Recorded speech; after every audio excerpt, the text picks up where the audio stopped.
this is my E&L AKM.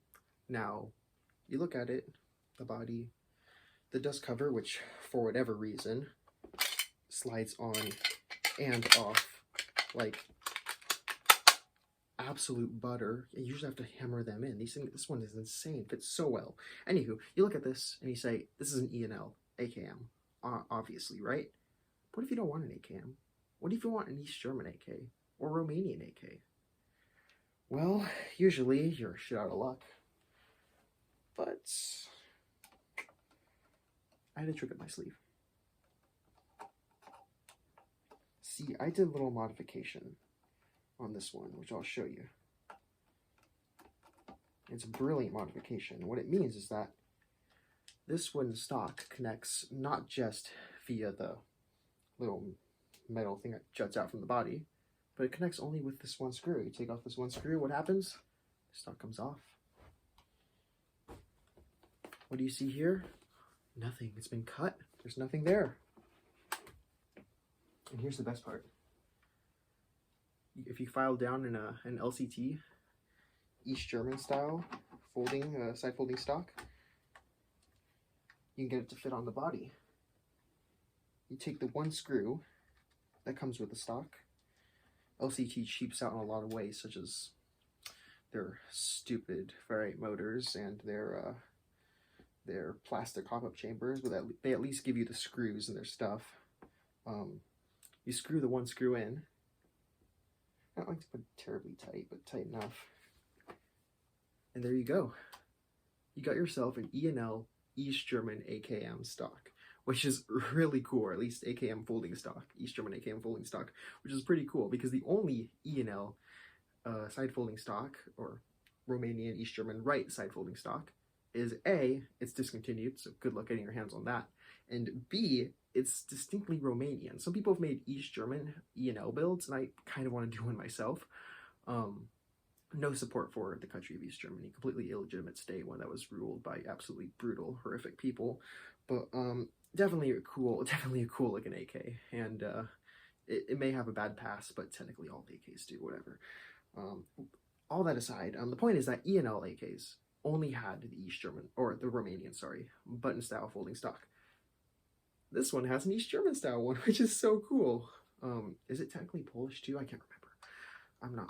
I don't know too much about gun stuff, sorry. What I do know is that the LCT one sucks so much more than the E&L one. I've made another video about how much it sucks more, but the suckage.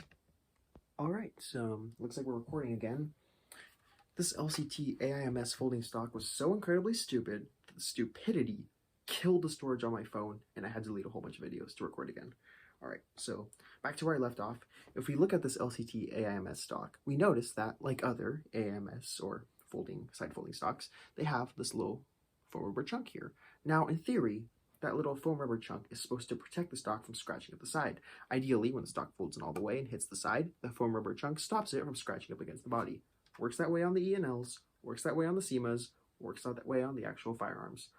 But for whatever reason, this stupid LCT folding stock hits the fire selector screw before it hits the body. Does this happen on actual LCT AIMSs? I have no idea. If you have one, please let me know in the comments.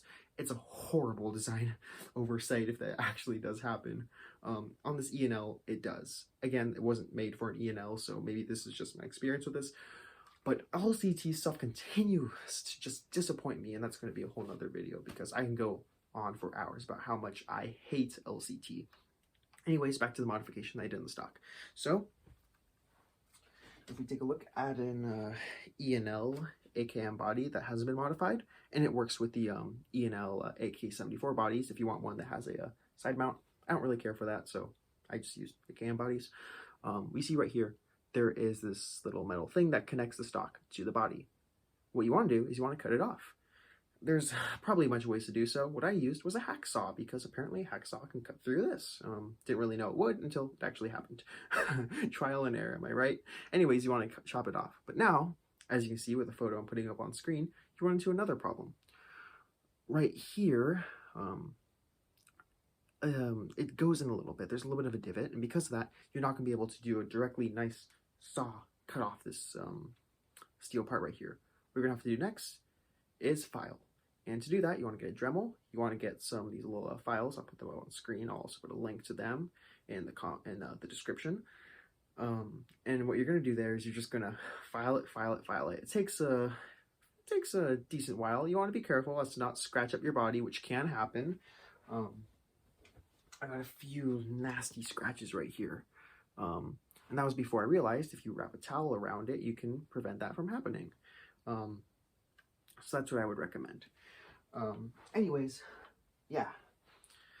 You chop this off, you file it down, save onto this piece though, because what you can do is if you take your standard E&L wooden stock, hopefully it's laminated and not that Kazuki wood crap. I think it's Kazuki wood, I don't know. What you do is you take it, you file it down a bit because it's probably sharp, and you jam it into the stock like this. From there, you can put your screws in, meaning that with just that one screw, you can connect it up to the body and it's easily detachable. Is it the best attachment point? No. Would I recommend grabbing the stock and shaking around the gun? Absolutely not. That's going to break. But does it work for Airsoft? It seems to. I know that Red Ivan Airsoft has done something similar to this in his video that he made with an LCT AIMS. I know that Harkness did the same thing in his video, although it wasn't quite as good as Red Ivan Airsoft's. No shade. I'm just rambling on. I'm sorry. But the point of this video is show you that with some modification, you can do what they did with an E&L, which is make the most customizable modular Airsoft AK. I guess I'd recommend if you're going to do this, get one with a dovetail mount, just because you can put on your cool scopes and stuff like that. I don't really care for that. That's why I don't have it on mine. But yeah, hopefully you guys learned something from this video. If you're going to attempt the modification yourself, let me know so I can give you some tips and tricks, because it is a little bit difficult and there's a variety of ways when you're doing the modification to screw up your body, and you really don't want, well, I mean, screw up this body, but like also this body. In this case, I guess you can say both bodies are quite beautiful, but I'm too tired for this, man. I need to get some sleep. Anyways, thanks for watching the video. Hope you guys really like this East German style folding stock on E&L, something which looks half cursed because it's not supposed to happen, and half blessed because it's so awesome. I'll try to get East German furniture and put it on here, maybe post a couple pictures of that. I think that'll look pretty sweet. But thank you guys for watching. I am so pleased with this. I'm also so tired. I'm gonna head out.